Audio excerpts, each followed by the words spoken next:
The iron gates of Camden Ridge Prep swung open with a quiet groan, as if even the metal itself hesitated to let newcomers through. Ava and Amira Blake stepped onto the campus grounds side by side, their postures identical, upright, dignified, deliberate. Their uniforms were immaculate, crimson blazers with gold piping, matching skirts and polished shoes that clicked softly against the stone path. The girls' hair was braided neatly, their backpacks light, their expressions unreadable. The school brochure had promised an atmosphere of excellence, inclusion, and tradition. But from the moment the twins crossed the threshold, they could feel it in the air, something unspoken, something cold. The sun was shining, yes. The ivy-clad buildings gleamed in the early light. The hedges were trimmed to geometric perfection. But beneath the surface polish of Camden Ridge Prep, Ava could already sense it. They weren't meant to be part of this picture. They were intrusions, cracks in the glass. The murmurs began before they reached the main courtyard. Not words, just the soft hush of turned heads, the faint rustle of students shifting where they stood. A blonde girl in a plaid skirt elbowed her friend. A boy near the fountain raised his eyebrows. Laughter, faint but deliberate, floated in the air. Ava kept her chin high. So did Amira. "Eyes front?" Ava whispered, her voice barely above the breeze. "Like soldiers," Amira replied without moving her lips. They had rehearsed this moment 100 times with their father. Not this school, not this courtyard, but the feeling, the tension, the weight of eyes that tried to make you feel smaller than you were. Coach Terrence Blake had prepared them. "People will stare," he had told them one evening as they practiced in the backyard dojo. "Let them. They don't get to decide who you are." The twins walked toward the administrative building where the rest of the new students were gathering. Around them, conversations paused. The silence wasn't loud, but it was purposeful, calculated, as if the entire student body had conspired to say nothing and let the message carry itself. "You don't belong here." The headmaster's assistant, a stiff woman with graying hair and a clipboard clutched like a weapon, barely looked up when they approached the check-in table. "Names?" she asked without eye contact. "Ava and Amira Blake," Ava said calmly. The woman scribbled something, then passed over 2 laminated lanyards with their schedule and ID photos. She didn't smile. "You'll find lockers on the 2nd floor of East Hall. Orientation begins in the theater at 9 sharp." "Thank you," Amira said politely. No reply. They stepped away, moving through the courtyard as the first bell rang in the distance. The air was crisp, the sky a perfect blue, and still, Ava felt like they were walking through fog. She could feel it in her shoulders. The quiet judgment of students with last names that carried weight in this place. The kind of weight that didn't come from effort or merit, but from legacy. The kind of names that were carved into the auditorium walls. They passed a group of boys lounging beneath the giant maple tree near the chess pavilion. One of them, tall, broad-shouldered, blonde hair artfully tousled, stood as they passed. "Well, well," he said loudly enough for them to hear. "Camden Ridge's diversity quota must be full now." Laughter. Cruel and careless. Ava didn't stop walking. Amira's grip on her binder tightened. Another boy snickered. "Hey look, matching sets. You think if one messes up a test, the other feels it?" They moved as one. Neither girl flinched, neither turned. Ava caught sight of a faculty member near the archway, an older man in a tweed jacket sipping coffee. He heard it. He had to, but he said nothing. Of course he didn't. As they reached the East Hall stairs, Amira finally spoke, her voice low and tight. That was Caleb Wentworth. Ava didn't need the confirmation. She had read the welcome packet. She knew the names that mattered here. The Wentworth family donated an entire science wing last spring, and now their golden boy was playing gatekeeper. "It doesn't matter," Ava said. "Let them think what they want." But even as she said it, she could feel the stone wall rising inside her, the one she always built when she had to endure instead of respond. They climbed the stairs, their steps in perfect sync until they reached the lockers.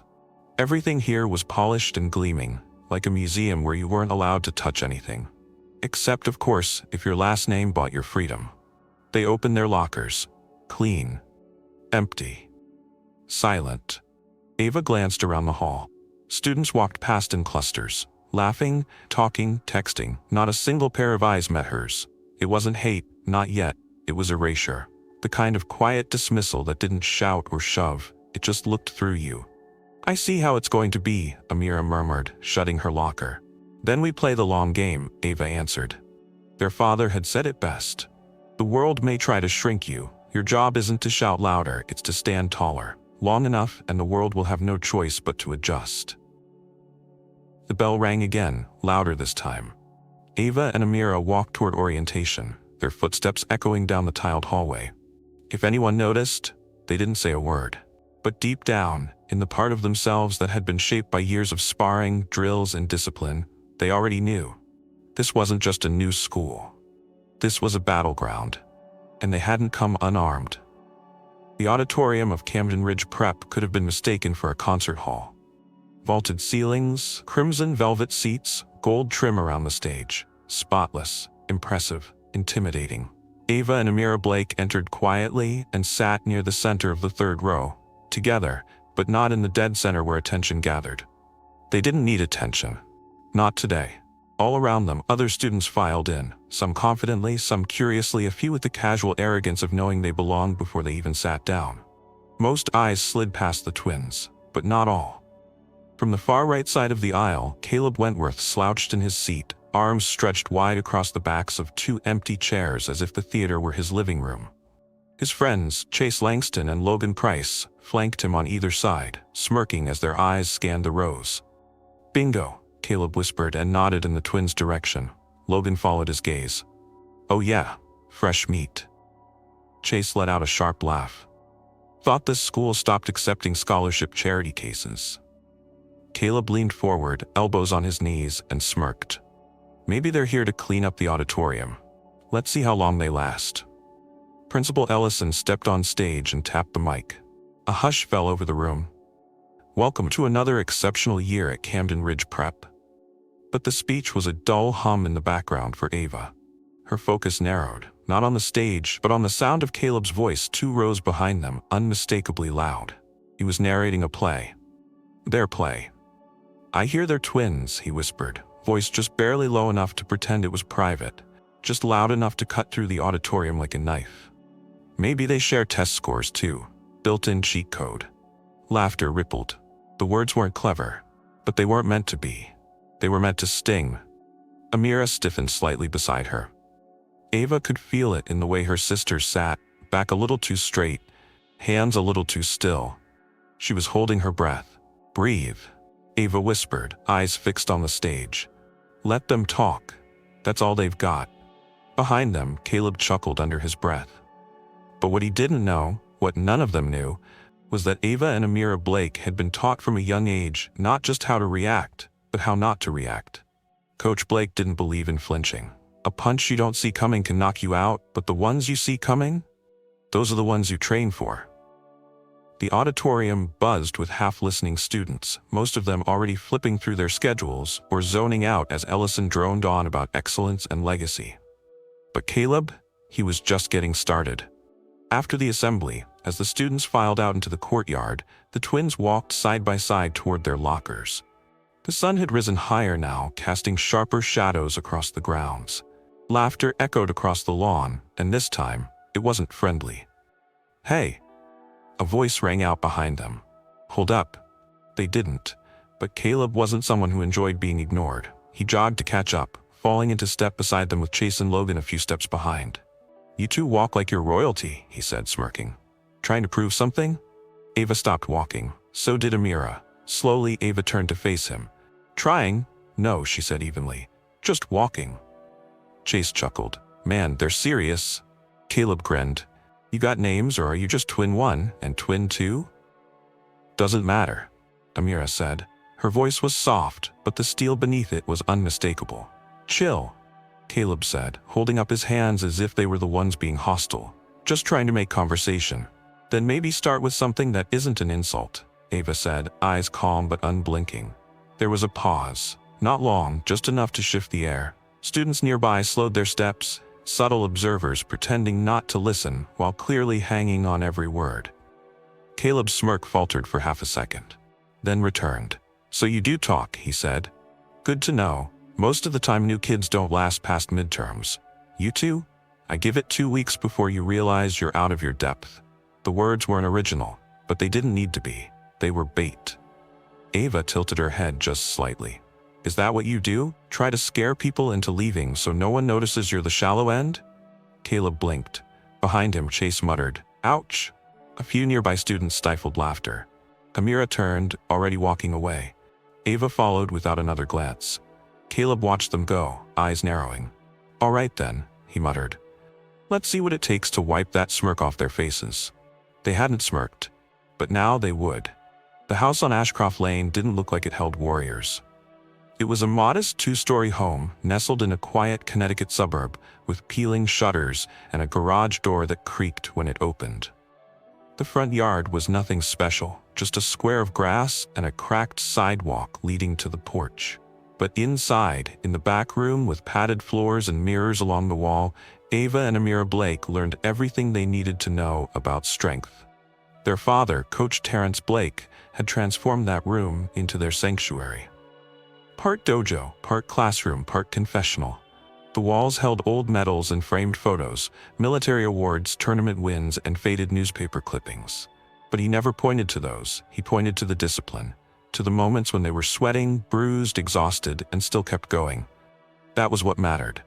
"Let them talk," he said now, arms folded across his broad chest as he stood before them, barefoot on the mat. "Let them doubt. Let them laugh. But don't ever let them decide who you are." It was late evening. School had ended hours ago, but the tension hadn't. Ava and Amira sat cross-legged in their practice uniforms, their school blazers draped neatly over a nearby chair. "They said we don't belong there," Amira said, her voice quiet but steady. Terrence didn't flinch. "Of course they did. They don't even know us," Ava added, frowning. "They've already decided we're a threat." Her father's gaze was calm. "That's because you are." The girls looked up, confused. "You threaten what they've been told to believe," he said. "That power looks a certain way, talks a certain way, walks a certain way. You don't fit the mold, so they're afraid you'll shatter it." He walked slowly across the mat, his bare feet soundless. "Do you remember the lesson of the reed?" he asked. They nodded automatically. He had told them this before. "The reed bends in the wind," Amira recited, "but doesn't break." Terrence nodded. "Exactly. You don't beat a storm by standing stiff, you survive by moving with it, until it passes, until you're the one left standing." He knelt beside them. "You think I taught you kata and counters for tournaments?" he asked, his voice softer now. "No, I trained you for life. For moments like this, when the fight's not in a ring, but in a hallway, a classroom, an office. The world's gonna try to knock you off balance, and you keep your feet." Ava met his eyes. "But what if they don't stop?" His face darkened slightly. "Not with fear, but with knowledge." "They won't," he said. "Bullies don't stop because you ask them to. They stop when they meet something stronger than their ignorance." Silence hung in the air for a beat. Then Amira spoke, her voice barely above a whisper. "Are we allowed to fight back?" Terrence's reply came without hesitation. "You're allowed to defend your dignity," he said. "But only when words stop working. Only when silence becomes surrender." He stood again, clapping his hands once. Up. The girls rose to their feet instantly. Years of training had made the movement second nature. Terrence moved into a sparring stance. "Show me the fire, not your anger, your focus. Let's remind your bodies what you're capable of." Ava squared her shoulders. Amira mirrored her. They bowed, not as a sign of weakness but of respect. Then they moved. Their feet whispered against the mat. Hands sliced through the air, strikes and counters. Precision over power, control over chaos. Terrence watched carefully, his eyes tracking every step, every pivot, every breath. "Good," he said. "Tighter stance, Ava. Amira, check that hip rotation. Faster, sharper, again." The room filled with the rhythm of motion, of discipline, and beneath it the kind of strength no school hallway could strip from them. The session lasted 45 minutes. When they were done, the girls were drenched in sweat, but their spirits were lighter. Ava collapsed backward onto the mat, breathing hard. Amira lay beside her, her arm brushing her sister's. Terrence sat nearby, his legs crossed. "Camden Ridge doesn't know it yet," he said with a small smile. "But they let in a storm." Ava looked up at the ceiling. "Feels like we're still just clouds." "Then let them underestimate you," he said. "Let them think you're soft, calm, harmless." He leaned forward, his voice like a steel blade drawn from its sheath. and when they finally pushed too far. The girls didn't need him to finish. They knew exactly what came next. The next morning, Camden Ridge Prep gleamed under the same polished sun. But for Ava and Amira Blake, the air felt heavier. There was no fresh graffiti, no overt threats, no broken windows or shouted slurs, just silence. Calculated, sharpened silence. When they stepped through the school's arching front doors, students barely acknowledged them. Heads turned away. Conversations stopped and restarted like a scratched record. Smiles faded when the twins walked past. Eyes slid over them like they didn't exist. Except they absolutely did. And everyone knew it. They weren't being seen. They were being managed. In the hallway leading to first period, a slow-moving crowd bottlenecked by the lockers. Ava and Amira waited patiently, but each time they tried to step through, shoulders leaned just enough to block their path. A few books were accidentally dropped. A girl didn't see them and cut in front with a flippant toss of hair. It was all so effortless, so practiced, as if exclusion had its own choreography and they had missed the first rehearsal. Didn't think the new girls had names, someone murmured. Maybe they're just part of the scenery, another voice replied. Amira's jaw tightened. Ava touched her elbow, grounding her. They made it to their lockers without reacting, but it was clear the game had changed. What Caleb and his friends couldn't accomplish with insults, the school's culture was doing with indifference. Indifference that suffocated. In homeroom, the teacher called names from a roster, his voice flat and mechanical. Wentworth, Caleb. Here. Langston, Chase. Here. Blake. He paused. Ava? Ava raised her hand. Blake, Amira? Here. The teacher moved on without looking up. No eye contact, no greeting, just a tick on a sheet of paper. The class continued like that, efficient, disinterested, and the pattern repeated throughout the day. In biology, they were paired together. No one volunteered to join them. In English, students passed a stack of books hand to hand, but somehow the pile stopped 2 desks short of them. By lunch, the cafeteria felt more like a chessboard. Students sat in tight clusters, each table its own little kingdom of inside jokes and inherited privilege. The twins scanned the room and found an empty table near the back. Not by choice, but by elimination. They sat down quietly. I used to think silence was safer than cruelty, Amira said, picking at her apple. Ava gave her a look. Still do? Amira shook her head slowly. No. This is worse. 2 girls at a nearby table looked their way and giggled, turning quickly to whisper behind manicured hands. Ava ignored them. But inside, something was curling tight beneath her ribs. That quiet, familiar feeling, like pressure before a storm. Their father had warned them about places like this. Not just the people, but the system. A school like Camden Ridge didn't need to scream its bigotry. It had already etched it into its policies, its traditions, its walls. Legacy. It was a word that meant something here, and that something had nothing to do with them. In fourth period, Amira reached the doorway just as Chase Langston did. He didn't slow down. Instead, he bumped her shoulder hard enough to rattle her balance. "Oh," he said mockingly, "didn't see you." His tone made it clear he absolutely had. She caught herself on the doorframe, eyes flashing. "Watch where you're going." Chase raised his hands in mock surrender. "Relax, I said I didn't see you. You don't have to get aggressive." The teacher appeared at the door. "Is there a problem?"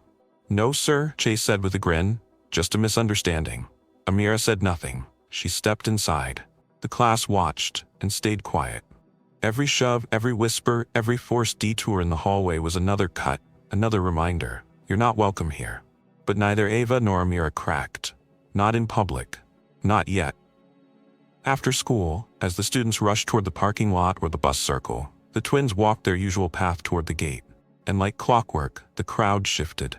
Caleb appeared, his arms crossed, leaning casually against the lamppost as if he'd been waiting just for them. "You girls settling in?" he called out, loud enough for everyone around to hear. Ava didn't stop walking. "Define settling." Caleb chuckled. "Just asking, we're all rooting for you." The sarcasm was syrup thick. Around him, his friends laughed again. Amira turned her head just enough to meet his gaze. "Then stop cheering. We're not here to entertain you." Caleb's smile twitched. They walked on, refusing to give him more, but it wasn't over. Not even close. That night, at the dinner table, their father saw it. The fatigue in their shoulders. The way Ava stirred her food more than she ate it. the tightness in Amira's mouth. He didn't press, he simply waited, and when they spoke, he listened. "We're not being bullied exactly," Ava explained. "They're just closing the walls." Terrence nodded slowly. "So they want you to feel invisible? Or like you don't belong at all," Amira added. He leaned forward, elbows on the table. "Let me tell you something they won't," he said. "They fear you. Not for what you've done, but for what you might.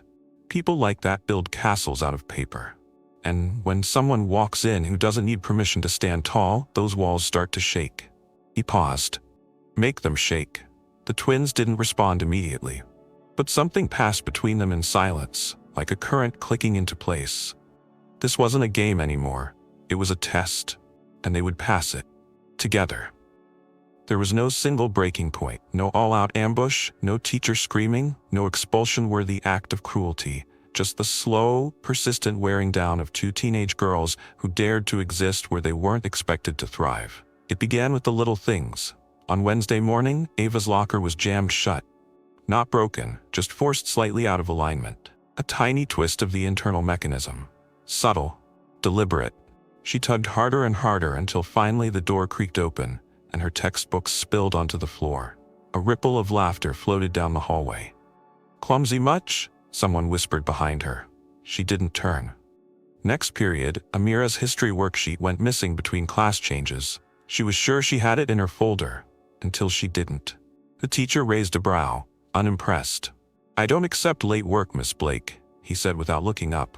"But I had it." "I'm sure you thought you did." She said nothing else, but her cheeks burned the rest of the day. By Thursday, it was a pattern. In English, the class passed back graded essays in a chain. Ava and Amira's papers never made it through. "Oh, maybe they got lost?" a girl named Lindsay said with an innocent shrug. In the hallway, Chase and Logan brushed past them with muttered jokes about housekeeping and janitor scholarships. No teachers intervened, no students objected. Most simply stepped aside, letting the hostility slip by like it wasn't worth noticing. It was Camden Ridge's version of a siege. Isolate, undermine, pretend it's not happening. And the worst part? It worked. Ava found herself second-guessing things she'd never questioned. Did she speak too forcefully in class? Was her posture too rigid? Should she have smiled more when the teacher made that offhand comment about her serious face? Amira started skipping lunch altogether. The dining hall was too exposed, the table too lonely. She'd started eating in the library instead, claiming she needed the quiet, but really it was to avoid the echo of laughter that followed her every tray. Even in silence, the cuts continued. They were never hit, but they were hurt. Friday morning, just before first bell, Ava was walking toward homeroom when Logan casually bumped into her from behind. Her books scattered again, this time across the slick tiled floor. "Oops," he said. He didn't even pretend to look sorry.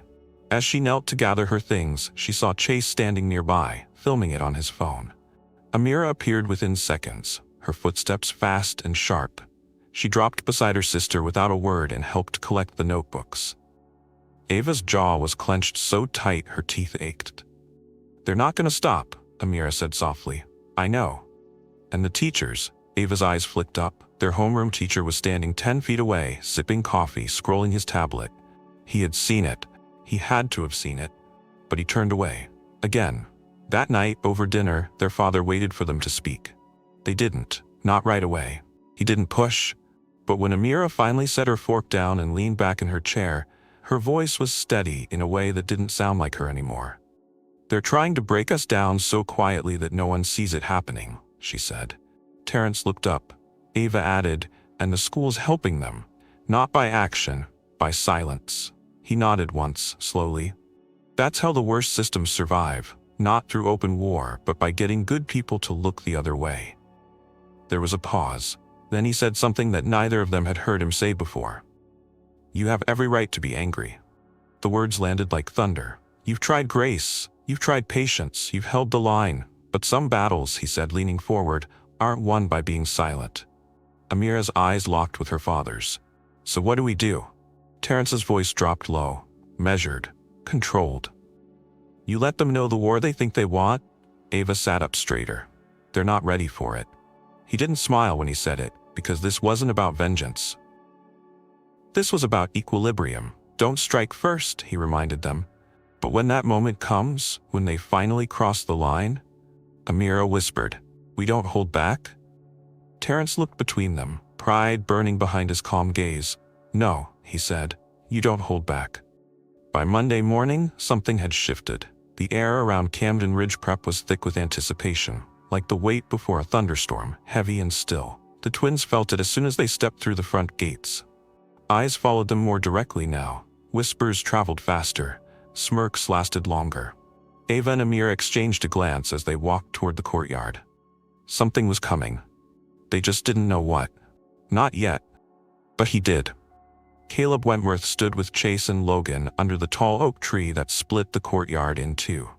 His arms were crossed, his lips curved in that trademark smirk that always seemed one breath away from a sneer. Other students milled around them like satellites, some laughing, some whispering, a few pretending not to notice anything at all.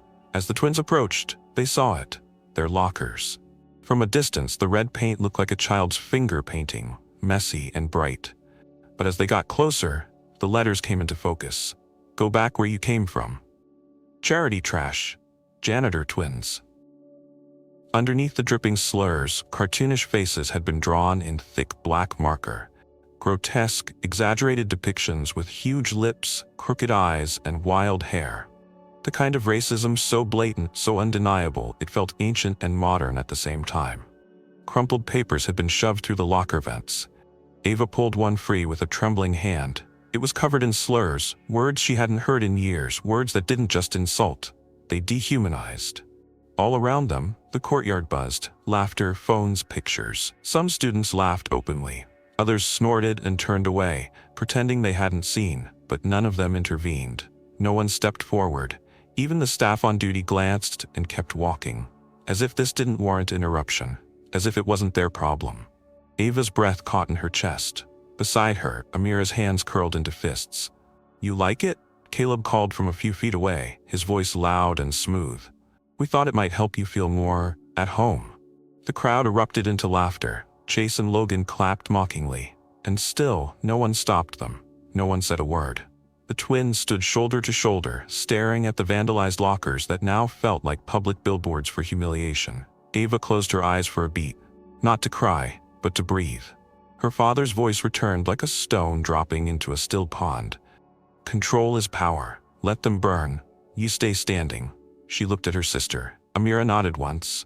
No more words were needed. They turned away, walked toward the janitor's closet, asked calmly for paper towels, and returned to scrub it clean. The laughter faded. Not immediately, but gradually, like people weren't sure whether to be disappointed or disturbed by the lack of reaction. Some students lingered, hoping for a meltdown, a confrontation, a shout, but none came. Instead, what they saw was worse, for the bullies anyway. They saw dignity, the kind that couldn't be painted over. Caleb stepped forward as the twins wiped down the last of the paint. He clapped slowly, mockingly.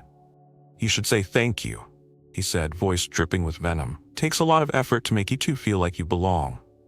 Ava turned toward him slowly. Her hands were still red with paint. Her face, calm. But her eyes were ice. She didn't raise her voice, she didn't flinch. But her gaze said what words never could. "You crossed the line, and you won't walk away from it." Caleb hesitated. For the first time, something flickered behind his confidence. It wasn't fear exactly, but it was the knowledge of something deeper than what he'd expected. A presence he couldn't predict, a force he couldn't control. When the twins finished cleaning, they walked away, not defeated, but resolved. The war had arrived, and the next time, they wouldn't just be defending themselves with words. The hallway was quiet after the bell rang, but Ava and Amira didn't move. They stood in front of their now clean lockers, their uniforms still stained faintly with the red paint that wouldn't come out of the seams. Students passed them on either side, some avoiding eye contact, some sneaking glances. No one stopped. No one spoke. The humiliation should have lingered, but what remained wasn't shame, it was resolve. "I'm done," Ava said quietly, not turning her head. "Me too," Amira replied, her voice low and sure. For days, weeks, they had walked the tightrope between control and reaction, hoping the weight would shift before the rope snapped. But it hadn't. It had frayed under their feet. And now, It was time to climb off. They didn't speak again until they got home that evening. Their father was already in the kitchen, stirring a pot on the stove. The smell of roasted garlic filled the air, a comfort they hadn't realized they missed. He turned when they entered, eyebrows raising at the sight of their uniforms. Paint? Ava nodded. Red. Amira dropped her backpack onto the floor. Caleb and his crew decorated our lockers. Terrence's jaw tensed, but only slightly. How bad? They made it public, Ava said. Crowd, phones, jokes. Teachers walked right past. He didn't speak right away, just turned the burner off and set the spoon aside. And you? We cleaned it, Amira said, with paper towels, while they laughed. Terrence met their eyes. You stayed calm? Ava's lips were pressed into a tight line. We did. He looked at them a long moment, then slowly walked to the small table in the corner of the room and sat down. So, he said softly, what now? Silence.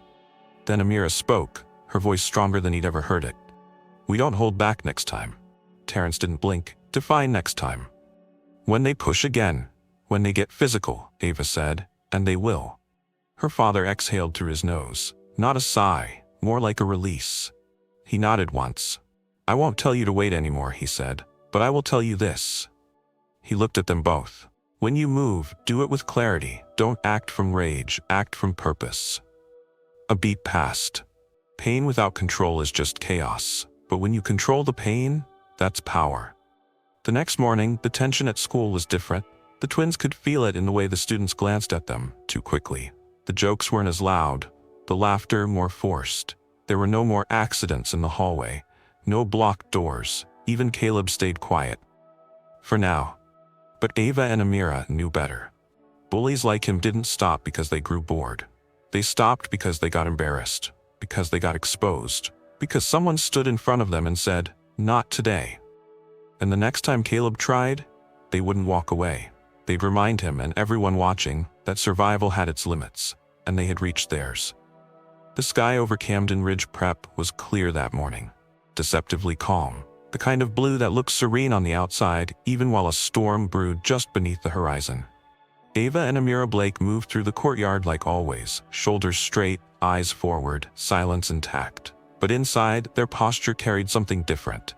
Not tension, readiness. They felt it building, and so did everyone else. By now, the school had settled into its unspoken rituals. The twins entered, the crowd parted. Not out of respect, not yet, but out of curiosity. A kind of cautious calculation hung in the air. As if everyone was waiting to see what would happen next. As if they all knew the fuse had been lit. And Caleb Wentworth? He was ready to strike the match. He was already waiting by the front steps, flanked by Chase and Logan, arms crossed like a ruler surveying his kingdom. His grin was already forming before Ava and Amira reached him. Thought you two might have stayed home today? Caleb called out loudly, drawing the attention of everyone nearby. The courtyard slowed around them. Ava stopped, turned, and met his gaze head-on. If that's what you were hoping, she said calmly, you're even more pathetic than I thought. Gasps, smirks, raised eyebrows. Chase straightened up, eyes darting between them. Logan laughed, but it sounded thinner than usual. Caleb's smile froze for a fraction of a second. Then he stepped forward. You've got a lot of nerve, he said, his voice tightening. Talking like you belong here. Amira stepped beside her sister, her voice cutting in with quiet conviction. We do belong here, she said. More than you ever will. Caleb took another step forward. You walk around like you're better than everyone, like this school owes you something. Ava raised an eyebrow. We don't want anything from you, Caleb, but we will take our space. His face flushed. You think you can just stand there and run your mouths without paying for it? He snapped. We don't think, Amira said. We know. That was it. The final crack. The last word before everything snapped. Without warning, Caleb's hand shot out and slammed into Ava's shoulder. Hard. She stumbled back a step, but caught herself easily, her feet grounding instinctively like they were trained to. A ripple spread through the courtyard. Gasps. Murmurs. Phones rising into the air. Screens glowing. Chase seized the moment, stepping toward Amira and swatting her books from her arms. Papers flew in every direction. Logan followed with a shove to her shoulder, sneering. What now? He said mockingly. Gonna cry to Daddy? The twins didn't answer. They didn't flinch, but something changed. Right then. Right there. Ava's eyes locked on Caleb, and her voice came out steady. Cold. "No," she said. "We're done running." She stepped forward quick, clean, and intentional, and planted her palm flat against Caleb's chest with a precise strike that sent him stumbling backward, breath rushing out of him like air from a balloon. At her side, Amira moved just as swiftly. She dropped low, swept Logan's legs out from under him, and sent him crashing to the ground with a thud that silenced even the gigglers. Chase lunged toward her, shouting. She pivoted, caught his wrist, twisted, and planted him face down in the dirt. The crowd screamed, but not in laughter, in shock. No one expected this. No one was ready for this. And the twins? They were just getting started. The courtyard, once a stage for mockery, now pulsed like an arena. The moment Caleb Wentworth hit the ground, gasping for breath, something irreversible happened. The laughter stopped. The phones stayed up, but now they trembled. Ava Blake didn't move with rage. She moved with precision. She stepped around Caleb's flailing arms and caught his second swing mid-air, twisting his wrist sharply and stepping into him, dropping him again to the pavement with a thud that echoed across the stone tiles. Amira didn't even glance his way. She was busy. Chase had managed to get to one knee, but she was already there, hooking her foot behind his ankle and sending him toppling once more, this time into Logan's chest. Both of them fell in a heap of limbs and grunts, completely disarmed. The twins stood back to back now, scanning the circle of shocked students around them. And for the first time, no one laughed. No one sneered. Because now they all saw it. The way the girls moved in sync, their breathing calm, their balance unshaken. They weren't fighting. They were executing. Ava sidestepped another wild charge from Caleb. He was swinging with desperation now, not strategy, and drove her palm into his stomach, right below the ribcage. He doubled over, coughing. "Still think we don't belong here?" she asked, her voice sharp but steady. Amira caught Chase's arm as he lunged, spun him with a pivot, and sent him sliding across the ground on his back. "You came looking for a fight," she said, her words cutting just as deep as her strikes. "And you found it." Students began backing up, the ring around the courtyard expanding. What had started as a spectacle had turned into a reckoning. Every block, every counter, every takedown. It wasn't flashy, it was flawless. The kind of control that comes not from rage, but from discipline carved through years of practice. This wasn't just about fists, this was about dignity. Caleb staggered upright, face red and fists clenched. He let out a wild, frustrated yell and charged Ava like a bull, telegraphing every move. She pivoted, caught his wrist, and flipped him over her hip with a clean, graceful motion. He hit the ground hard and didn't get back up this time. Chase tried to scramble, but Amira was faster. She moved in, elbow to his chest, pinning him down. Logan lunged toward her with a broken stick from a shattered bench, desperate, reckless. But she'd already turned. She caught his wrist mid-swing, twisted the weapon out of his hand, and delivered a sweeping strike to his ribs that dropped him like dead weight. All of it, every blow, every turn, unfolded in less than 2 minutes. And when it was over, 3 of Camden Ridge's most powerful boys lay crumpled on the courtyard floor. And the Blake sisters stood tall above them. Unbent, unshaken, unapologetic. The courtyard held its breath. Even the students who had recorded it didn't know what to do now. This wasn't just a fight. It was a statement. They had watched the twins endure. Now they had watched them answer. Ava looked up slowly, scanning the stunned faces. Her voice when she spoke was firm enough to shatter the silence. "You've had every chance to walk away," she said, "but you kept coming." Amira stood beside her, chest rising and falling with controlled breath. "You thought we were the joke," she added. "Now, you're the lesson." And just like that, the tide shifted. For the first time since they'd stepped foot on that campus, Ava and Amira Blake weren't invisible. They were undeniable. For a moment, Camden Ridge Prep didn't sound like a school. There were no bells, no chatter, no footsteps, just stunned silence. Students who had once mocked and giggled now stood motionless in a wide circle, watching as Caleb Wentworth groaned on the ground, clutching his ribs, while Chase and Logan wheezed beside him in a tangle of bruised limbs and broken pride. And in the center of it all, Ava and Amira Blake stood tall. Sweat slicked, breathing steady, expressions cold. Then the silence cracked. Not from teachers, not from staff, from the assistant principal. "Enough! Dalton's voice finally rang out as he stormed into the courtyard, his loafers crunching on loose gravel. His face was red, not from urgency but from embarrassment. His eyes scanned the scene and fixed on the twins. "What is going on here?"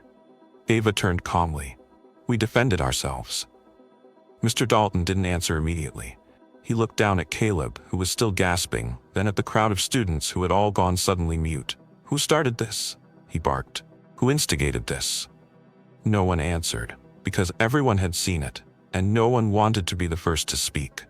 From across the courtyard a teacher finally approached, Mr. Reyes, the gym coach. He looked disheveled, like he just realized something serious had happened. "I didn't see the beginning," he mumbled. Of course he didn't. Dalton turned back to the twins. "Come with me," he snapped. "What about them?" Amira asked, nodding toward Caleb and his friends, still lying on the ground. "We'll handle them," he said tersely. "But you two, now."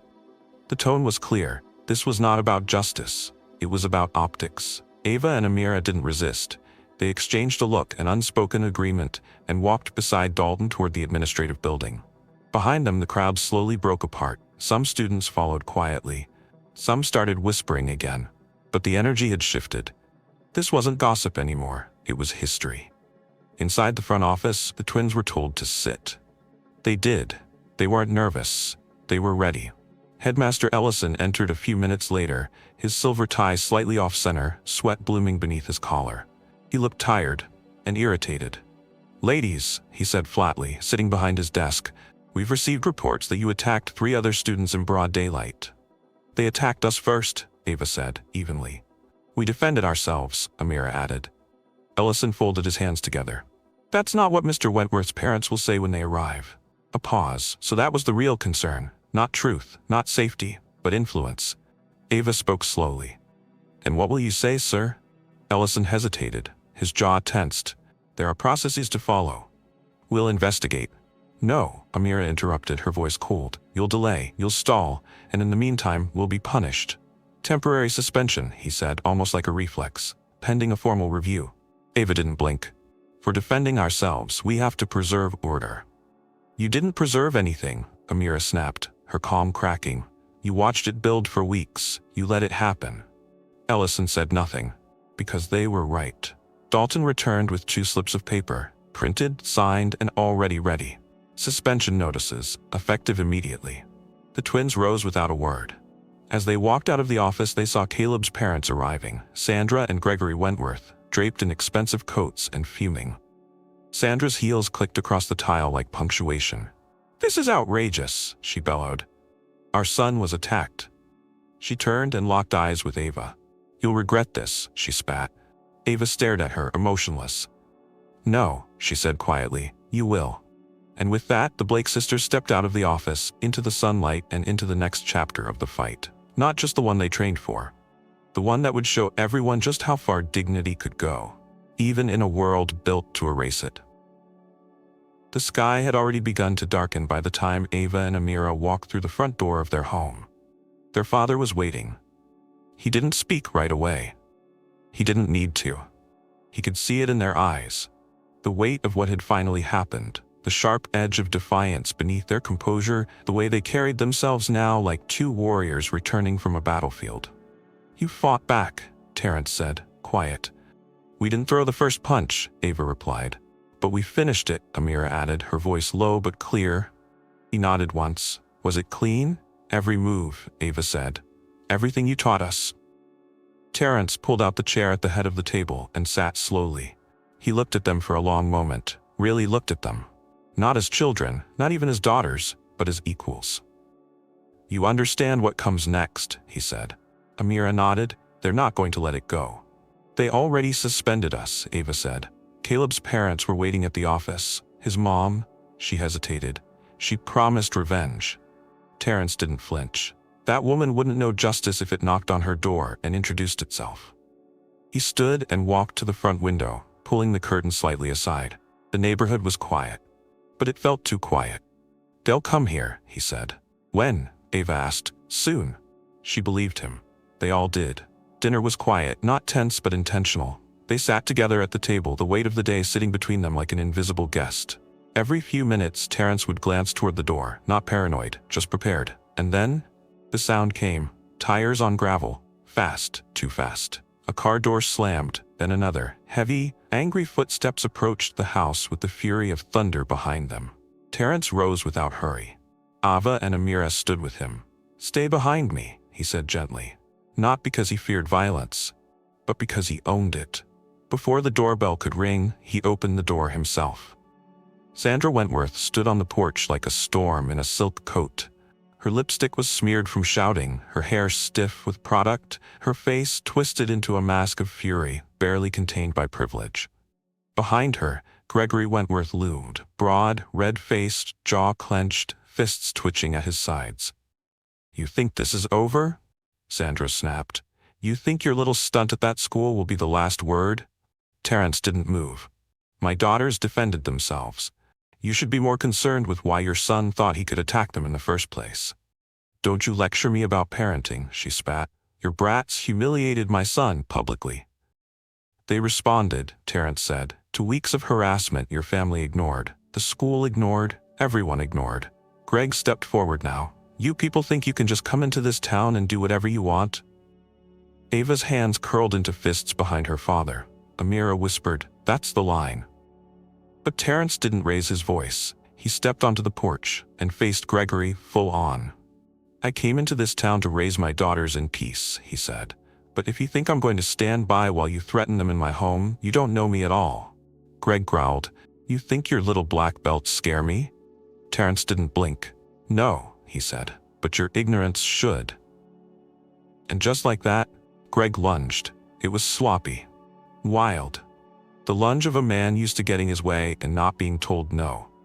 But Terrence moved with the grace of someone who had trained for decades. His hand shot up, caught Greg's wrist, and twisted it with clean precision. He stepped to the side and let the man's own momentum throw him forward. Greg hit the porch hard. Sandra shrieked, stumbling backward. Terrence stepped forward and looked down at him. "You came to my home," he said. "You brought this." He turned to Sandra, whose fury had curdled into fear.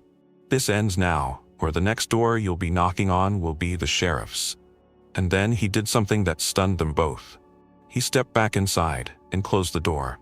Not because he was retreating, but because he had already won. It didn't take long. Barely 15 minutes had passed since Terrence Blake shut the door on the Wentworths when the faint wail of sirens echoed through the neighborhood. The red and blue lights painted the walls of the Blake home in slow, pulsing waves. Terrence remained seated at the table, calm, measured. Ava and Amira stood beside him, still dressed in their school uniforms, shoes removed, hands resting lightly on the backs of their chairs. This wasn't panic. This was preparedness. A knock at the door.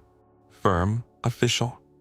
Terrence opened it slowly. Two officers stood on the porch, one older, his silver badge catching the porch light, the other younger, alert but uncertain. Behind them, Sandra and Greg Wentworth stood on the sidewalk, flanked by two more squad cars, Sandra gesturing wildly to a growing group of neighbors. The older officer stepped forward. "Mr. Blake?" "Yes. We've received a report of an assault on this property." Terrence nodded. "That's correct, but I wasn't the one who committed it." The officer's brow furrowed slightly. "May we come inside?" "Of course." They entered with cautious professionalism, scanning the room. Ava and Amira stood quietly, their expressions unreadable. "I'm Officer Clean," the older one said. "This is Officer Ramirez. We'd like to hear what happened." Terrence gestured toward the kitchen table. "Sit down. I'll walk you through it." They did. And slowly, methodically, Terrence laid out the events. The weeks of escalating harassment, the school's silence, the physical attack at Camden Ridge, the suspension, and finally the confrontation at his own front door. Ava and Amira added details when asked. They didn't embellish. They didn't accuse. They told the truth, cold, steady, and clear. Clean took notes. Ramirez remained quiet, watching carefully. "And what happened on the porch?" Clean asked finally. "Mr. Wentworth attempted to strike me," Terrence said. "I deflected. He fell." Clean looked up. "Did you strike him?" "No." "You restrained him?" Terrence nodded, with as little force as necessary. Clean tapped his pen against the page for a moment, then stood. "We'll need to get statements from the Wentworths as well," he said. "But I appreciate your cooperation." Outside, Sandra's voice rang through the night like a siren of entitlement. "He attacked us," she cried to anyone who would listen. "In front of our son. He threw Greg to the ground like an animal." Clean and Ramirez crossed the lawn. Neighbors watched from porches and windows. Some leaned against cars, arms crossed. A few were recording, eyes wide with curiosity or satisfaction. Greg stood beside Sandra, nursing his elbow, eyes locked on the Blake's front door. He still looked like a man expecting the system to lean his way. Clean approached him. "We've spoken with the Blakes," he said. "And?" Sandra demanded. Clean's tone remained professional. "And we've received a very different version of events." "We were attacked," she snapped, "on our own street." "You were on their property," Clean replied. Greg stepped forward, red-faced. "He grabbed me, threw me down." Clean paused. "Witnesses?" Sandra hesitated. Greg swallowed hard. "We'll need formal statements," Clean said, "from both of you, and from the neighbors who saw what happened." The words hung there, heavy, and suddenly the crowd's silence shifted. A voice rang out. "I saw it. It was Mr. Henderson, an elderly man from across the street." He stepped forward slowly, hands in his pockets. "I saw the whole thing," he said. "They came yelling. That man," he nodded toward Greg, "took a swing. Mr. Blake just moved, that's all." Clean turned. "You'd be willing to give a written statement?" "Absolutely." Another voice. "Mrs. Chan from the corner house? Same here." And another. "He didn't attack them. He protected his family." Suddenly the balance tipped. Greg's face drained of color. Sandra opened her mouth, but no words came. Officer Ramirez handed them each a clipboard. "Let's get those formal statements started." Across the street, Ava and Amira stood at the window watching it unfold. Not with triumph, but with quiet understanding. This wasn't just a moment, it was a turning point. Terrence stepped beside them. "See," he said softly. "Truth waits. Then it rises." Amira looked up at him. "Will it be enough?" "It always is," he replied, "eventually." The next morning, Camden Ridge didn't hum with its usual air of polished detachment. It vibrated. Something had cracked. The fight in the courtyard, the silence from the administration, the police at the Blakes' front door, it was all out now. Because the students had seen it, and they had filmed it. Clips of Ava flipping Caleb over her hip, Amira flooring Logan with one clean strike, Chase screaming as he was pinned down, they were everywhere. Not just on private group chats. They were online, and with them came captions. "Twins destroy bullies at Camden Ridge. They were harassed for weeks. Here's what happened when they finally fought back." Blake's sisters trended before noon. By third period, national outlets were reaching out for interviews. But it wasn't the attention that mattered. It was the truth. The videos couldn't be edited, twisted, or ignored. And the stories that had started as rumor were now fact. Teachers whispered in doorways. Students sat up straighter. For the first time, the system built to favor boys like Caleb Wentworth wasn't just bending, it was splintering. In the administrative office, Headmaster Ellison stared at the wall of his office with the silence of a man watching the tides shift too fast to stop. His inbox was flooded. Parents demanded answers, not just the Wentworths, but everyone. Some supported the twins. Others wanted to know how the school had let the bullying escalate in the first place. A few were threatening legal action, and the Board of Governors was suddenly very interested in documentation. He rubbed his temple. And then the door opened. Terrence Blake stepped inside. He wasn't wearing a suit, just a plain shirt and jeans. But he walked like he owned the room. Ava and Amira followed him, their presence steady and unflinching. Ellison's secretary opened her mouth to protest, but something in Terrence's gaze stopped her cold. Ellison stood. "Mr. Blake, I wasn't." "We're not here for apologies," Terrence said, calm as stone. "We're here for accountability." The silence was deafening. "You suspended my daughters," he continued, "while their attackers walked away. You ignored their reports. You allowed an environment of unchecked racism, humiliation, and violence. And now that it's gone public, you're scrambling." Ellison cleared his throat. "There's a process." "Your process failed," Ava interrupted. "You protected abusers," Amira added. "Because they had names you recognized. Because their parents donated buildings and sat on committees," Terrence finished. Ellison's shoulders sagged under the weight of it. Then Terrence stepped forward, his voice sharper now. "My daughters will be reinstated immediately. With public apology. The students who harassed them will be expelled. And if you fail to act within 24 hours, I'll bring this to court, to every media outlet, to every parent who's ever felt ignored at this school. We'll burn your silence to the ground." The words didn't come from anger. They came from certainty. Ellison sat down slowly. "I'll call the board," he said. Terrence turned. "We'll be waiting." The door shut behind them. Later that day, an email went out to the entire school community. Effective immediately, Ava and Amira Blake are reinstated without penalty. Camden Ridge Prep deeply regrets the circumstances that led to the situation and will be launching a formal inquiry into student misconduct and staff oversight. Harassment of any kind will not be tolerated. A second email followed shortly after. Expulsions: Caleb Wentworth, Chase Langston, Logan Price. No explanation, just names. For the first time in its gleaming, quiet history, Camden Ridge had been forced to choose a side. And this time, it had chosen truth. Monday morning at Camden Ridge Prep didn't look different on the surface.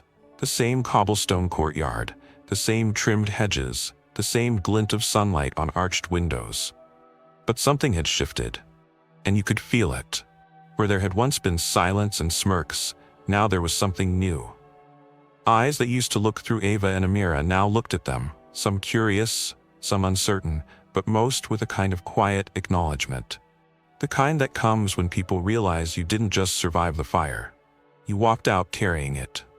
The twins entered through the main gate side by side, heads high, backpacks slung over one shoulder each. Not rushed, not guarded, confident.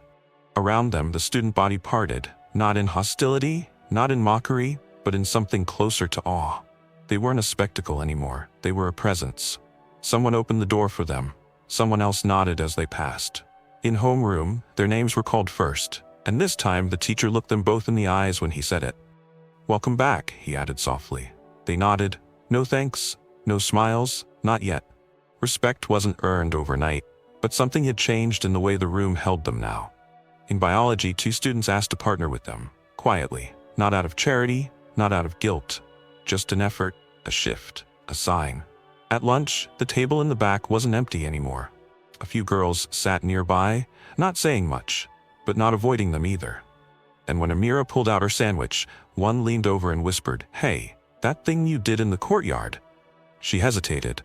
I don't know if anyone ever said it out loud, but it was brave. Ava met her eyes. It was necessary. The girl nodded and didn't say anything else. That was enough. Even the teachers, once indifferent, carried themselves differently now. A little more alert, a little more deliberate. It wasn't perfect, but it was a start. Outside, near the tree where Caleb had once mocked them, the trunk was scraped. The wood still bore the marks from when Logan had swung that broken bench plank. The courtyard still held ghosts. But they were different ghosts now. Not ones of fear, ones of change. Headmaster Ellison sent a request to meet privately. The twins declined. He sent a follow-up. "You're welcome to decline. I understand. Just know your voices changed this school." Ava deleted the message. Amira saved it. They didn't need validation. But they did need memory. Because this wasn't about a single fight, a single week, or a viral video. This was about legacy. About reclaiming the kind of respect that isn't handed down by tradition but carved out by courage. And that's what they had done. They had carved it, and everyone knew it. The morning sun stretched across the front steps of Camden Ridge Prep, warm and sharp like a blade freshly pulled from the fire. Ava and Amira Blake stood at the edge of the courtyard, looking out over the grounds that had once tried to shrink them into silence. Now, those same grounds stood still. Respectfully. Not because someone told the students to treat them differently, but because the truth had. There was no grand ceremony, no parade, no speech from the headmaster with flowery apologies or performative tears, just a campus that had learned its lesson the hard way. Whispers were still there, there always would be, but they no longer carried the sting of mockery. Now they carried memory. In the hallways, students stepped aside without being told, some out of respect, some out of discomfort, but none out of ignorance anymore. The school had changed, and so had the twins. They were no longer walking through shadows. They were the light. During a midweek assembly, Ellison cleared his throat at the podium and read off a list of new disciplinary policies, anti-harassment clauses, a revised code of conduct, and a new diversity equity officer joining the staff next month. He never said their names. But everyone knew why it was happening. Everyone knew who had made it happen. Later that week, as Ava and Amira sat under the tree near the courtyard, the same tree where they'd once been humiliated, where everything had snapped, Terrence arrived with lunch. He placed 2 sandwiches on the table and sat between them like he had so many times when they were kids, solving math problems or planning self-defense drills. But this time, he didn't lead. He listened. For a while, none of them spoke. Finally, Ava broke the silence. "You think it's over?" Terrence looked up at the sky, eyes thoughtful. "No," he said, "but it's different now." Amira picked at her bread. "They'll still look at us like we're different." "They should," he said. Both girls turned to him. "You're not like them," he continued. "You don't walk in their footprints, you carve your own path. You don't need to fit, you were born to stand." Ava blinked slowly, letting that settle in. Amira leaned her head against her father's shoulder. And then, they smiled. Not out of relief, but out of certainty. They had earned every inch of this ground. And they would protect it, not just for themselves, but for anyone who came after. As they stood to leave, Amira glanced back at the courtyard, at the place where they had fought, bled, endured, and won. And she said it softly. "But with fire. We didn't wait for someone else to fix it." Ava nodded. "No," she said, "we ended it." The wind stirred through the courtyard, rustling the leaves like applause that needed no audience. And together, the Blake family walked out of the courtyard and into the sunlight. Unbroken, unshaken, and absolutely unforgettable. In a world that too often punishes silence and rewards cruelty, Ava and Amira Blake chose a different path. They stood their ground, not just with fists, but with discipline, dignity, and unshakable courage. They didn't ask for power, they earned it. They didn't beg for justice, they became it. And when the system tried to bury them in silence, they answered with a voice so strong, it echoed through every hallway that once ignored them. This wasn't just a fight between students, it was a reckoning, a reminder, a warning that you never know who you're trying to break until they stand up and show you they were built to rise. So, what would you have done in their shoes? Comment below, we want to hear your thoughts. And if this story moved you, inspired you, or lit a fire inside you, don't forget to like, subscribe, and share this video with someone who needs to be reminded. Strength doesn't always shout. Sometimes it walks into the fire and walks back out, stronger.